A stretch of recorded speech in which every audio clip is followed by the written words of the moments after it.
I stood in front of our bedroom mirror, smoothing down my anniversary dress and practicing my smile. 6 years of marriage, and I still got butterflies thinking about surprising Travis with the romantic dinner I'd planned.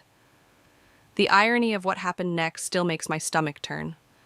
My name is Blair, and this is the story of how my husband left me for my cousin on our anniversary, and how it became the best thing that ever happened to me. Blair? Travis's voice drifted up from downstairs. Can you come down for a minute? Something in his tone made me pause. 15 years together, and I knew every inflection of his voice. This wasn't his excited anniversary tone. This was his "we need to talk" voice. I descended the stairs slowly, my heels clicking against the hardwood. Travis stood in our living room, hands shoved deep in his pockets, and there, perched on our cream leather sofa like she belonged there, sat my cousin Layla. "What's going on?" I asked, though a cold feeling was already spreading through my chest. Travis cleared his throat. "Blair, we need to talk." "On our anniversary?" I meant it to sound light, but my voice cracked. "I'm in love with Layla," he blurted out. The room went silent. I could hear the tick of the grandfather clock Travis's parents had given us as a wedding gift. Tick, tick, tick. "How long?" The question came out surprisingly steady. Layla spoke up, her voice small. 8 months. 8 months. While I was planning our anniversary dinner, while we were having Sunday dinners with my family, while Layla was helping me pick out Travis's birthday gift, they were sneaking around behind my back. "I'm moving out today," Travis continued. "I've already packed my things." That's when I noticed the suitcases by the door. He'd planned this, waited for this moment. "Blair, say something," Layla pleaded, reaching for my hand. I pulled back sharply. "Don't touch me." "We never meant to hurt you," Travis said, running his hands through his hair, a nervous habit I once found endearing. "It just happened." A laugh bubbled up from somewhere deep inside me. "It just happened? For 8 months?" "I know this is a shock," Travis started. "A shock," I interrupted. "A shock is finding out you ate the last cookie. This is... I gestured between them, words failing me. "We want to do this right," Layla said, standing up. "That's why we're telling you now." "On our anniversary?" I turned to Travis. "Was that your idea or hers?" He had the decency to look ashamed. I thought, a clean break. "Clean?" I laughed again, and this time it sounded slightly hysterical. "There's nothing clean about this." I walked to the window, needing space, needing air. Outside, life went on normally. Mrs. Peterson walked her dog. Kids rode their bikes. The world hadn't stopped spinning just because mine had imploded. "I'll get my things," Travis mumbled, heading upstairs. Layla hovered uncertainly. "Blair, I hope someday you can forgive." "Stop." I turned to face her. "Just stop. You don't get to hope for anything from me anymore." She flinched but stayed put. "We're family." "We're family," I corrected. "Now you're just the woman who slept with my husband." Travis came back down, more bags in hand. The sight of him packing up his life so efficiently made something snap inside me. "You know what's funny?" I said, my voice eerily calm. "I spent weeks planning tonight. Made reservations at Bella's, bought a new dress, wrapped your gift." I gestured to the silver-wrapped package on the coffee table. "Go ahead, open it." "Blair, I don't think—" "Open it." With trembling fingers, he unwrapped the package. Inside was a leather-bound journal filled with photographs and memories from our 15 years together. On the last page, I'd written about my hopes for our future. "I was going to tell you tonight that I'm ready," I said softly. "Ready for the baby we've been talking about." The color drained from his face. Layla made a choked sound. "But I guess everything happens for a reason, right?" I walked to the door and held it open. "Goodbye, Travis." They left quietly, Travis pausing at the threshold. "I really am sorry." I met his eyes. "Not as sorry as you're going to be." The door clicked shut behind them, and I stood there, alone in the house we'd built together. The grandfather clock kept ticking. Outside, a kid laughed. And somewhere deep inside me, something shifted. I picked up my phone and dialed. Hey, Peyton. Remember that women's advocacy program we used to talk about? I think it's time. You're doing what? Peyton nearly spat out her coffee across the cafe table. 2 weeks had passed since my world imploded, and I was done wallowing. Starting the advocacy program, I repeated, sliding my laptop around to show her the rough business plan I'd drafted. Remember how we used to talk about this in college? Supporting women through career transitions, divorce, domestic violence? Peyton leaned forward, scanning the document. Of course I remember. But Blair, honey, are you sure this is the right time? You just found out about Travis and what better time, I interrupted. I've got nothing holding me back now. No husband telling me to play it safe with my career, no family obligations keeping me from taking risks.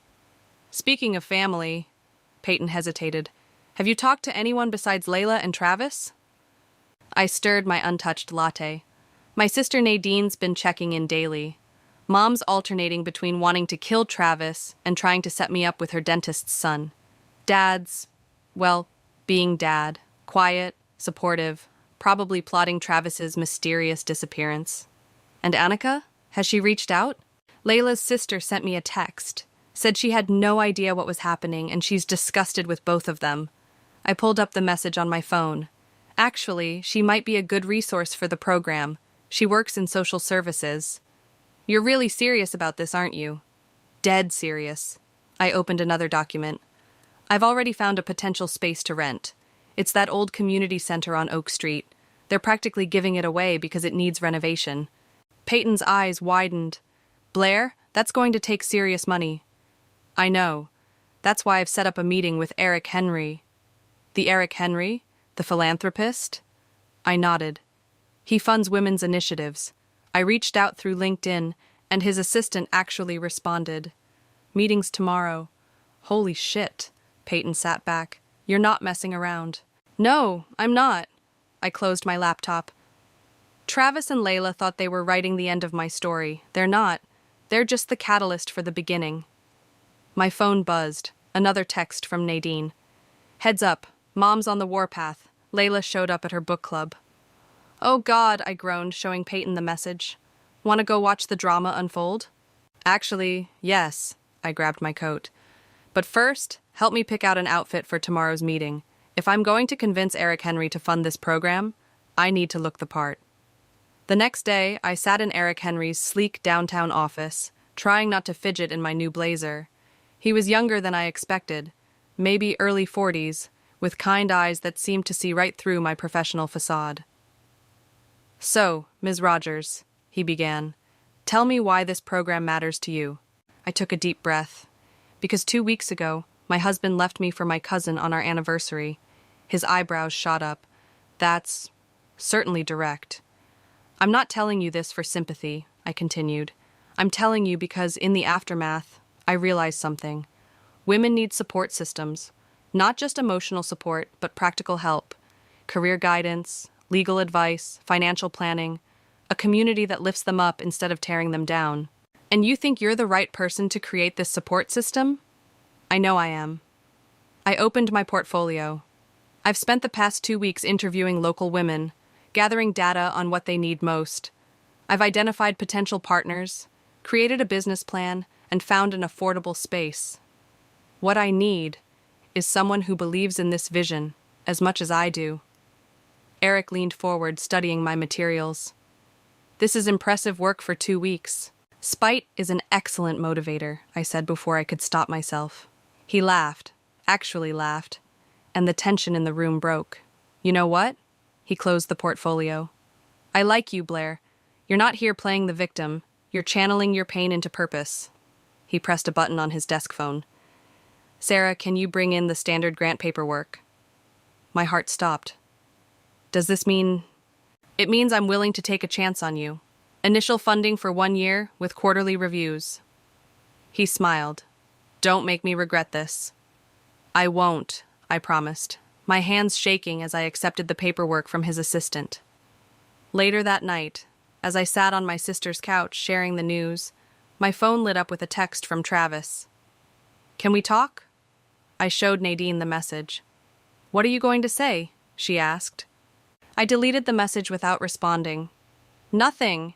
I've got better things to do than talk to him. I've got an advocacy program to build. Nadine raised her wine glass.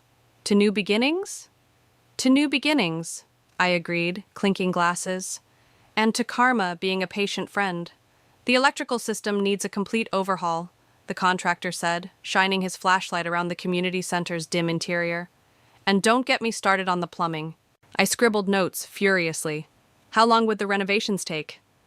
3 months minimum, but when it's done, he gestured around the space, you could fit at least 4 office spaces, a conference room, and still have room for group sessions in the main area.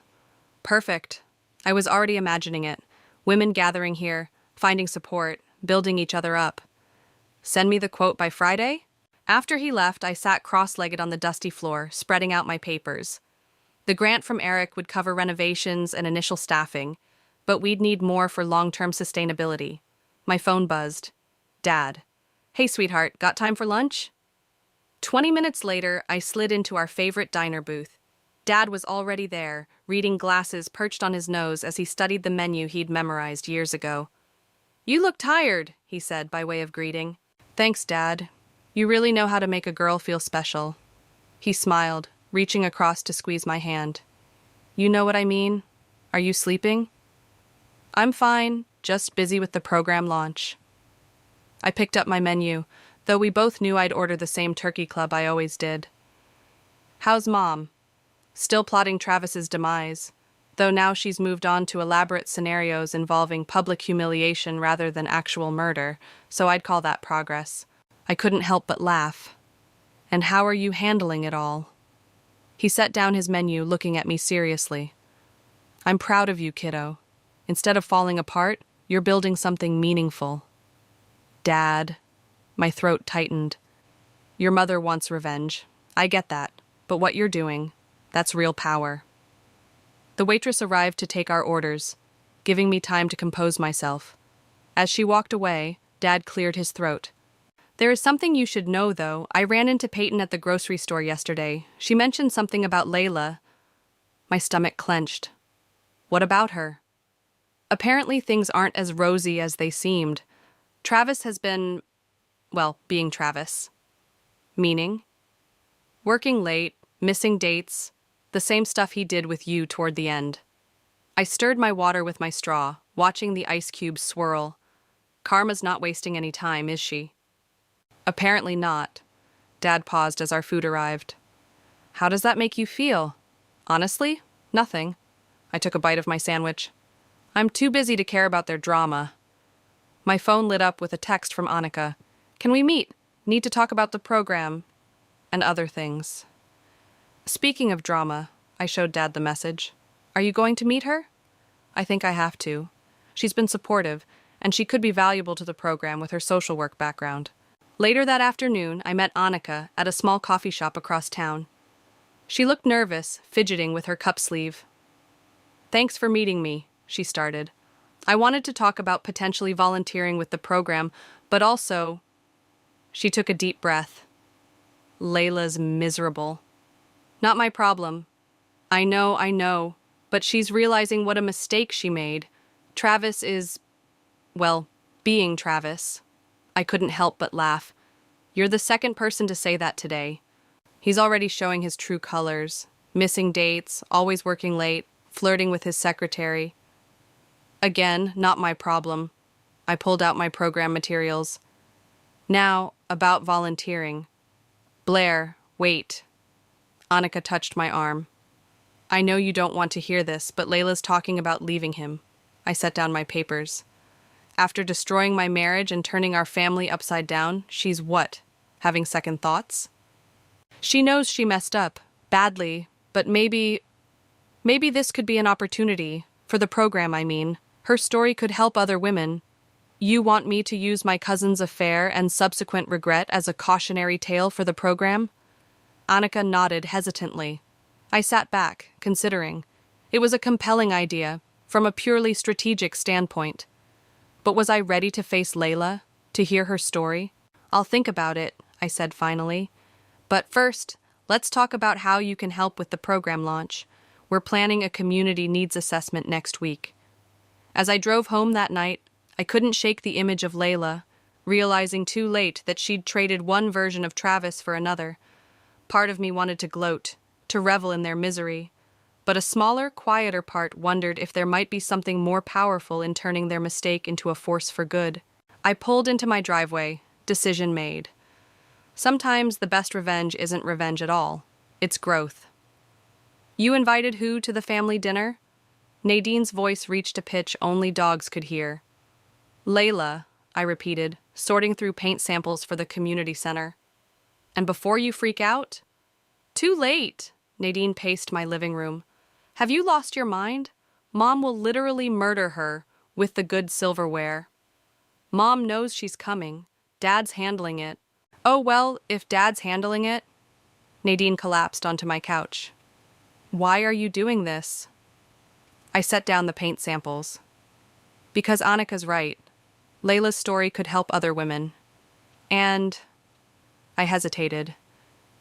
Maybe it's time to stop letting this tear our family apart. That's very mature of you, Nadine said suspiciously. What's the real reason? You'll see at dinner. Sunday dinner arrived with its usual chaos. Mom stress-cooked enough food for an army, Dad played peacekeeper, and Nadine texted me updates from the kitchen. Mom stabbing potatoes like they personally betrayed her. I arrived early to help set up, finding Annika already there. Layla's nervous, she whispered as we set the table. Like, throwing up, nervous? Good, I said, then caught myself. Never mind. The doorbell rang. Mom's wooden spoon clattered against the pot. I'm not answering it. I will, I said, surprising everyone. Layla stood on the porch, looking smaller than I remembered. No designer dress today, just jeans and a sweater that had seen better days. Dark circles shadowed her eyes. Hi, she said softly. Come in. I stepped aside. Everyone's in the kitchen. The silence that fell when Layla entered was deafening. Mom gripped her wooden spoon like a weapon. Dad cleared his throat. Well, he said too brightly, shall we eat? Dinner was excruciating. Forks scraped plates. Someone coughed. Mom aggressively passed rolls. Finally, I couldn't take it anymore. So, Layla, how's Travis? She flinched. I wouldn't know. We broke up last week. Mom's roll stopped halfway to her mouth. Nadine choked on her wine. What happened? I asked, keeping my voice neutral. I caught him with his secretary. Layla's laugh was hollow. Apparently, I should have seen it coming. Once a cheater. Oh, honey, Mom said, maternal instinct temporarily overriding anger. That must have been awful. I deserved it, Layla whispered. What goes around comes around, right? No one deserves that, I said, surprising myself. Which is why I asked you here tonight. All eyes turned to me. The Women's Advocacy Program is launching next month. We're focusing on helping women rebuild their lives after setbacks, divorce, career changes, bad relationships. I took a deep breath. I think your story could help others avoid the same mistakes. You want me to what? Stand up and tell everyone how I destroyed my cousin's marriage and got my karmic payback? I want you to help other women understand their worth, to recognize red flags, to know they deserve better than being someone's second choice. Tears spilled down Layla's cheeks. Why would you want to help me after what I did? Because holding on to anger is exhausting, and because sometimes the best way to heal is to help others heal too. Mom set down her spoon. Blair's right. What you did was terrible, but wallowing in it won't help anyone. Does this mean you'll stop plotting her death? Dad asked hopefully. We'll see, Mom sniffed, but I caught her small smile. Later, as everyone helped clean up, my phone buzzed with a text from Eric. Local news wants to do a story on the program launch. Interested? Everything okay? Nadine asked, loading the dishwasher. Better than okay. I showed her the text. The program's getting attention. Real attention. You know who's not going to like that? Nadine grinned. Travis. Travis doesn't get a vote anymore. Layla appeared in the doorway. I'll do it. I'll share my story at the launch. Maybe it'll help someone else avoid my mistakes. Thank you, I said. But Layla? This doesn't fix everything between us. I know. She twisted her hands together. But it's a start, right? From the living room, we heard Mom's voice rise. And another thing. Who does Travis think he is? Moving on to his secretary. That boy never did have the sense God gave a goose. Mom, Dad's patient voice responded, I thought we agreed to let it go. I'll let it go when I'm dead, Mark. Nadine, Layla, and I caught each other's eyes and burst out laughing. It wasn't perfect, but it was progress. And sometimes, that's enough. As everyone left that night, I couldn't help but smile. The program was gaining momentum, family wounds were slowly healing, and karma was doing her thing. Travis wouldn't know what hit him when the news story broke. And we're rolling in 3, 2, 1. The news reporter smiled professionally at the camera. I'm here with Blair Rogers, founder of the Rising Phoenix Women's Advocacy Program, which opens its doors next week. Blair, what inspired you to start this initiative? I sat straight in my chair, wearing the power suit Eric had insisted I buy for press appearances. Sometimes life hands you a moment where you can either break down or break through. This program was my breakthrough. Sources tell us your own experience with divorce influenced this project? Yes, I said carefully. But this isn't about one person's story. It's about creating a support system for women facing all kinds of transitions. The interview continued smoothly until the reporter dropped her bomb. And how do you respond to rumors that your ex-husband's new girlfriend, your cousin, will be speaking at the launch event? I kept my smile steady. Every story matters, even the uncomfortable ones, especially the uncomfortable ones. After the cameras stopped rolling, Eric appeared at my side. Perfectly handled. The nomination committee will love it. Nomination committee? For the Women in Leadership Award, I submitted your name last week. He straightened his tie. The ceremony's next month. Before I could respond, Peyton burst into the room. Blair, we have a situation. Travis is here. My stomach dropped. Here? Now? He's in the lobby. Says he needs to talk to you. Eric stepped forward. Want me to handle it? No, I said, standing. I've got this. Travis stood by the reception desk, looking exactly as I remembered, yet somehow different. Less intimidating. Smaller, somehow. Blair, he started, taking a step forward. This is a private building, Travis. You can't just show up here. I saw the news preview. He ran a hand through his hair. You're really going to let Layla tell everyone what happened? Afraid of bad publicity? My firm's partners won't like it. Your firm's partners? I laughed. That's what you're worried about? Blair, please. We can work something out. Maybe I could make a donation to your program in exchange for discretion? Let me get this straight, I said, my voice rising. You want to buy my silence, after everything? I'm trying to protect my career. Like you protected our marriage? The words shot out before I could stop them. You know what, Travis? This isn't about you. It's not even about me anymore. It's about helping women recognize their worth before they waste 15 years with someone like you. Is everything okay here? Eric appeared at my side, his presence solid and reassuring. Travis's eyes darted between us. Who's this? Eric Henry, major donor and board member, Eric said smoothly. And you are... leaving, I cut in. He was just leaving. Travis's jaw clenched. This isn't over. Actually, it is. I turned to Eric. Would you mind walking me back to my office? We should discuss that nomination. As we walked away, I heard Travis call out, You've changed. I looked back over my shoulder. Thank you. In my office, I collapsed into my chair. Well, that was fun. You handled it beautifully, Eric said, perching on my desk, though I might be biased. Biased? I find I'm becoming increasingly biased where you're concerned. He met my eyes. Would it be completely inappropriate if I asked you to dinner? My heart skipped. Yes.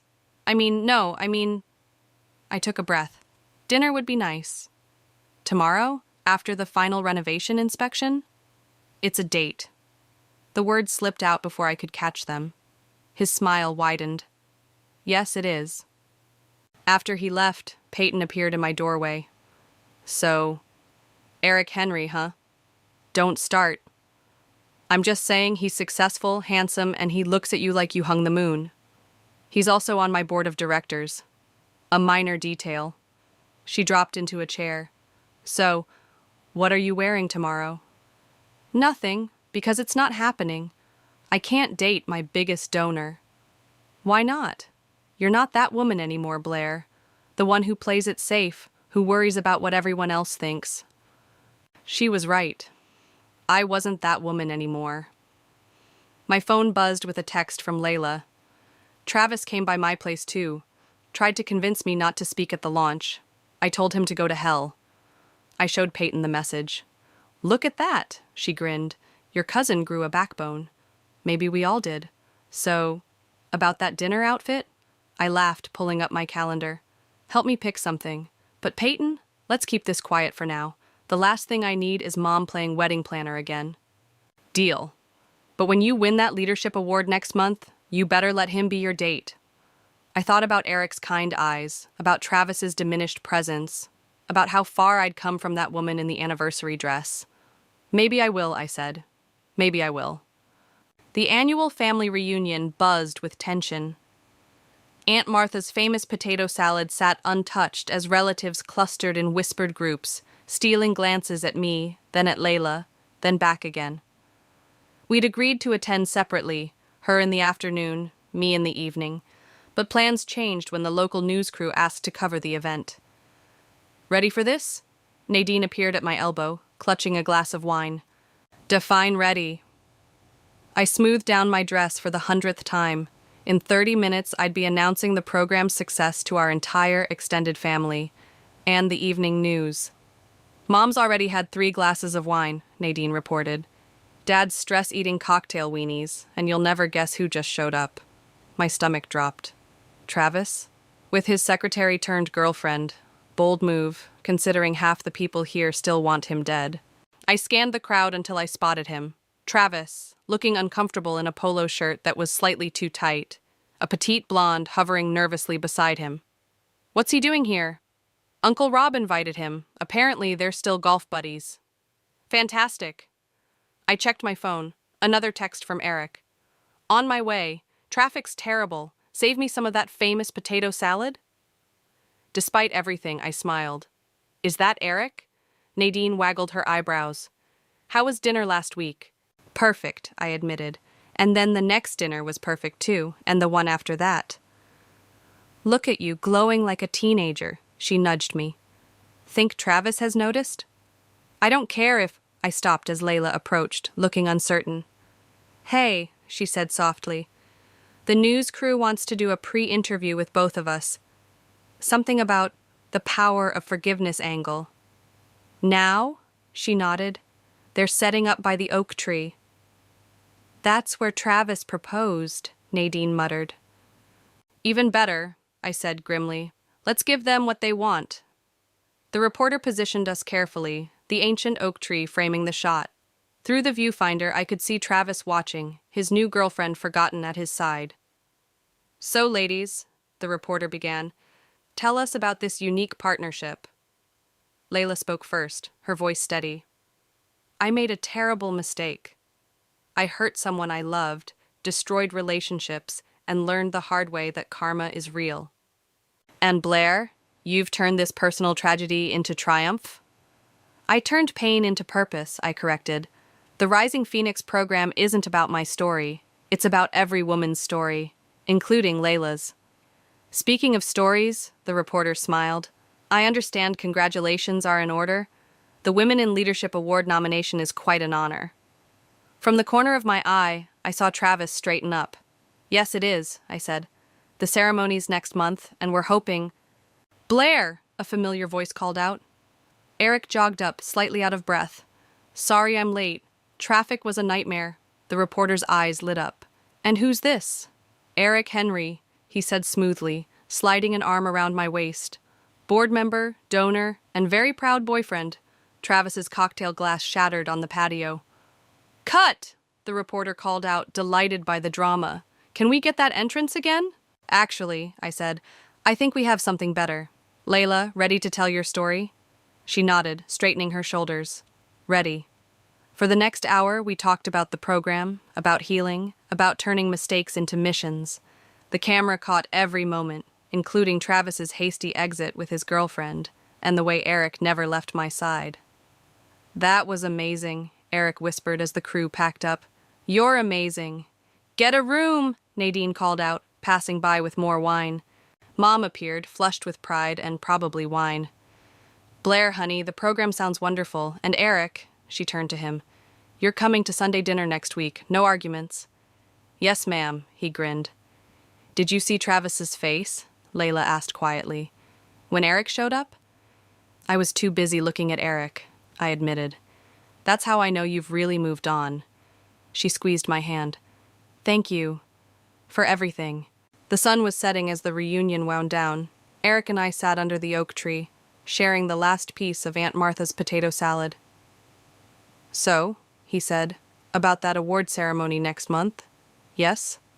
I was thinking, maybe we could make it a double celebration? My heart stopped. What do you mean? He pulled out a small velvet box. I'm not proposing, not yet. But this is a promise ring. A promise that when you're ready, when it's right. Yes, I whispered, letting him slip the delicate ring onto my finger.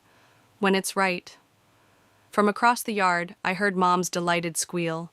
Nadine was probably already planning the wedding. And somewhere, Travis was realizing exactly what he'd lost. But sitting there, under the oak tree with Eric, none of that mattered. What mattered was that I'd found my strength, my purpose, and maybe even my happy ending. The Women in Leadership Award ceremony glittered with possibility. Hundreds of people filled the hotel ballroom, their excited chatter mixing with the soft, classical music playing overhead. Eric squeezed my hand under the table. Nervous? He whispered. Terrified, I admitted. What if I trip on stage? Then I'll trip too, make it look intentional. Peyton leaned across the table. Heads up, Travis just walked in. I refused to turn around. With the secretary? No, Nadine chimed in, not even trying to be subtle about her rubbernecking. He's alone, and he looks rough. Can we not? I adjusted my speech cards. This night isn't about him. You're right, Mom said, reaching over to straighten my necklace. It's about my brilliant daughter who turned heartbreak into hope for hundreds of women. Speaking of which, Eric nodded toward the stage. I think they're ready to start. The lights dimmed as the MC took the stage. I half listened to the opening remarks, my mind on the 50 women from our program sitting at sponsored tables throughout the room. Women who'd found their strength, just like I had.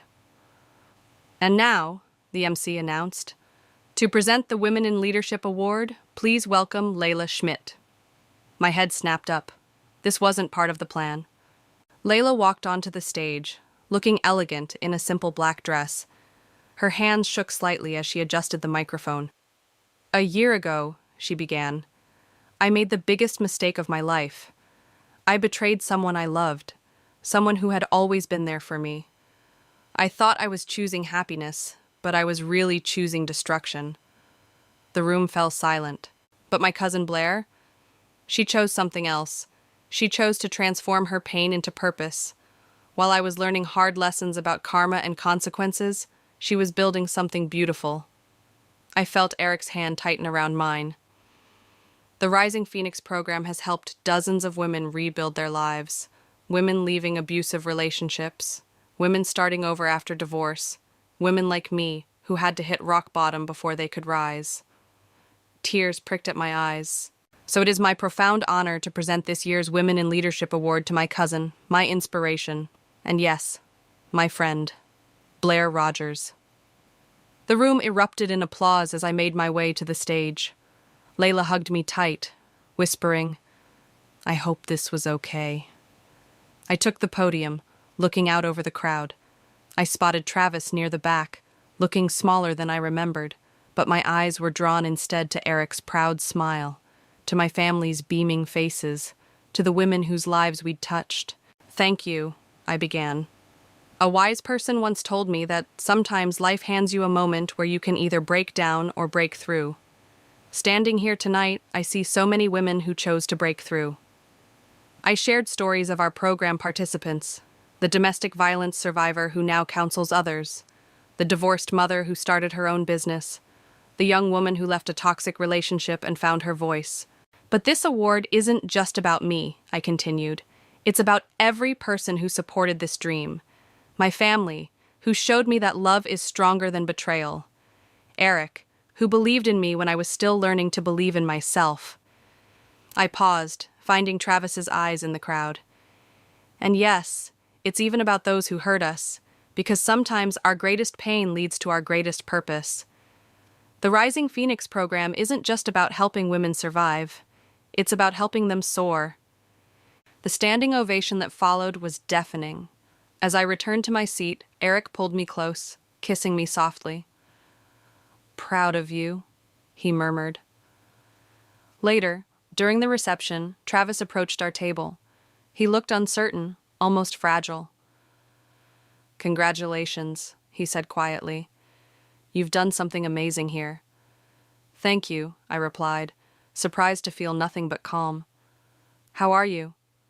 "Honestly, starting over? The secretary, that didn't work out." "I heard," I said. "There's a men's support group that meets at the center on Thursdays, if you're interested in real change." He nodded slowly. "Maybe I will." "And Blair? I really am sorry. For everything." "I know," I said. "But I'm not." As he walked away, Eric wrapped his arms around me. "Ready to go home?" "Almost." I turned to face him. "Remember that promise ring?" "Of course." "I'm ready, when you are." His face lit up. "Yeah?" "Yeah." From across the room, I heard Mom's excited squeal. Somehow she always knew, and Nadine's delighted laughter. Layla caught my eye and smiled, genuine happiness replacing the guilt that had haunted her for so long. The Rising Phoenix program had started as my revenge against betrayal, but somewhere along the way, it had become something more. It had become my redemption, my purpose, my future, and standing there in Eric's arms, surrounded by family and friends and the women we'd helped, I knew this was just the beginning. "If you cry, I'll cry, and then my makeup will run," Nadine warned, adjusting my veil in the church dressing room. "I'm not crying," I lied, blinking rapidly. "I'm just thinking about how far we've come." "Save the reflection for your vows," Mom bustled in, carrying my bouquet. "Though I still think you should have let me add more flowers to the centerpieces." "Mom, everything is perfect." I turned to the mirror, hardly recognizing myself in the elegant white dress. "Even the centerpieces." A soft knock at the door revealed Layla and Annika. "The program participants are all seated," Layla reported. "Front 3 rows, just like you wanted." "And Travis?" Nadine asked hesitantly. "In the back with his new girlfriend," Annika said. "The counselor from the men's support group? They actually met through the program." I smiled, remembering his nervous phone call asking if it would be okay to bring her. He'd been attending the support group regularly, working on himself, learning to be better. It felt right having him here, witnessing this new beginning. "5 minutes," Peyton called through the door. Dad appeared, looking dapper in his tuxedo. "Ready, kiddo?" "Almost." I turned to Layla. "Thank you for everything." She hugged me carefully, mindful of the dress. "Thank you for showing me how to be strong." The wedding march began, and everyone scrambled into position. As Dad and I waited behind the closed doors, he squeezed my hand. "You know," he said softly, "sometimes the worst things that happen to us lead us to the best things." The doors opened, and Eric's face at the altar made everything else fade away. He looked at me like I was his miracle, his eyes shining with tears he didn't bother hiding. Our vows were personal, honest, real. Eric spoke about finding love when he least expected it, about watching me turn pain into purpose. I talked about learning to trust again, about building something beautiful from broken pieces. "The Rising Phoenix program taught me that every ending is just a beginning in disguise," I said, my voice steady despite the tears. "Eric, you didn't just believe in my dream, you helped make it soar, and I promise to spend the rest of my life soaring with you." The reception was a beautiful chaos of family, friends, and program participants. Mom danced with everyone, Dad gave an emotional speech that had the whole room crying, and Nadine caught the bouquet, though I'm pretty sure she tackled someone for it. "May I have this dance?" Travis's voice surprised me during a slow song. I glanced at Eric, who nodded encouragingly. "You look happy," Travis said as we swayed awkwardly. "Really happy." "I am. The program, it changed my life too, you know. Made me face some hard truths about myself." "I know. Sarah told me you've been helping other men recognize their toxic behaviors." He smiled slightly. "Karma works in mysterious ways, doesn't it?" "It does." I spotted Sarah watching us, her expression gentle. "She's good for you." "She is. And Eric, he's everything I should have been." "No," I said firmly. "He's exactly who he is, and I'm exactly who I am. We can't change the past, Travis. We can only learn from it." The song ended, and Eric appeared at my side. "Mind if I steal my wife back?" Wife. The word sent tingles through me. Later, as Eric and I swayed to our last dance, I looked around the room.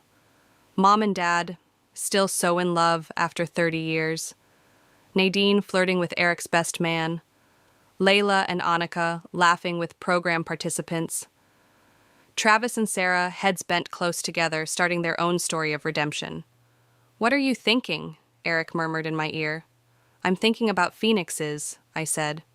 "About how sometimes we have to burn everything down to build something better." "And did you? Build something better?" I thought about the hundreds of women we'd helped, the lives we'd changed, the strength we'd found together.